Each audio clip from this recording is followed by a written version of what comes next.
No Niguliste muuseum kontserdisaal on siin näinud erinevaid üritusi, suuri kontserte ja veel kõike muud, mida siin ka pakutud on. Aga täna on siin ikkagi väga põnevust palju, sellepärast, et sellist gurmeega toidufestivali minu meelest Niguliste muuseum kontserdisaalis küll peetud ei ole ja selleks on ka põhjust, et te olete tulnud siia sellisesse ajaloolisesse ruumi.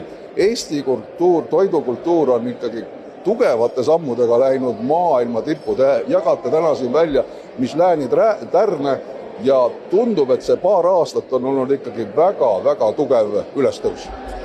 Jaa, et sellel aastal siis juba 43 ettevõtet on Michelini giidis. Säilitasime, ehk siis Noa Chef Hall säilitas 1 tärni ja 180 kraadi Mattias Tiider säilitas oma 2 tärni. Mis on eriti äge, on see, et me oleme oma numbritega kõvasti ees Baltimaadest. Me edestame Soomet, me edestame Lätit, me edestame Leedut. Me oleme peaaegu Norrale järgi jõudnud ja kui nüüd vaadata meie elanike arvu ja kui palju meil on egiidis restorane, siis me oleme neist kõigi sees ja see on väga tunnustamist väärt. Kui paar aastat tagasi ettevõtluse innovatsiooni sihtasutus seda samat üritust hakkas korraldama, eelkõige meelitama Michelini inspektorid siia, siis olid kahtlejaid, et kas me ikka saame selle sousti ja kartulimaa kuulsusest lahti, aga tundub, et see töö on ikka nii võimas olnud, mis meie restoranipidajad, kokad ja kogu see personal, kes sellega seotud on, teinud on. Ja Eesti on hea toidumaa, et seda ütlevad meile tagasi reisikorraldajad, ajakirjanikud, et me oleme hea toidumaa ja me peaksime seda ise palju rohkem uskuma. Mitte ütlema, et meil saab sousti ja kartulit, et seda kindlasti saab ka ja kodus hea meelega teed, aga meie restoranide tase on tõesti rahvusvaheliselt tipus ja me peaksime väga tunnustama meie ettevõtteid selle eest.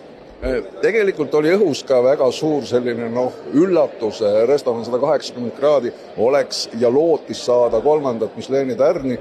Raske on muidugi teie käest küsida, mis seal nagu valesti läks, aga ma arvan, et ega nad tempot ja kvaliteeti alla ei lase, et küll see ükskord tuleb.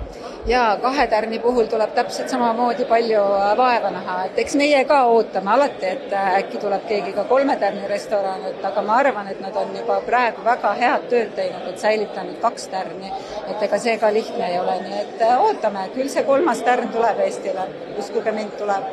Aitäh teile ja kindlasti head isu meile kõigile ja külastage Eesti restorane, see on kõige lihtsam retsept.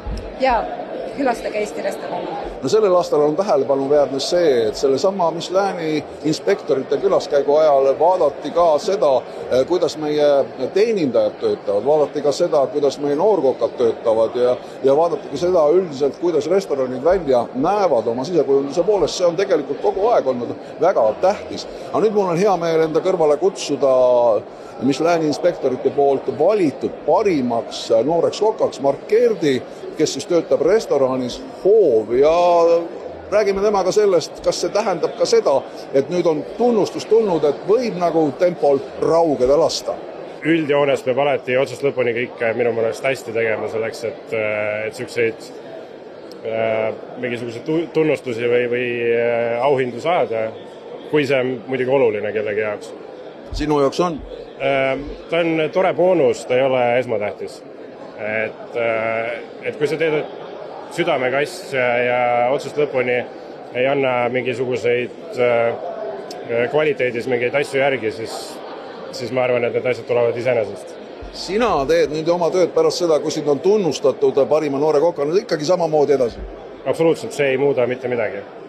Kas sa üksluiseks ei lähe? Kas sa oled rohkem selline eksperimentaator või sa üritad kogu aeg mingit taset hoida? Et ühel hetkel tahaks ju midagi juurde ka mõelda, midagi juurde pakkuda, mingit uut maitset, mingit uut värvi? See ongi minu sükene töö. Et ma lähen alati, taldrikusse jõuavad alati need asjad, mis kindlalt töötavad. Mitte kunagi ei ole seal ühtegi üleliigset asja või lihtsalt kaunistuseks, et lasta olla, eks. Eksperimentaalsed tööd käivad taustal. Seda külalised ei näe, seda näevad ainult töötajad. Aitäh sulle ja palju õnne veel kord. Meie aga anname siit sõna tagasi stuudiosse sinna Eka rõdule, nii et Liina sinna vihma kätte. Mina nüüd just päris kiluvõileiba tegema ei lähe, et siin on hulka paremaid asju saada, aga igal juhul Eesti on kõrg toidukultuurimaa, olge selles kindlad.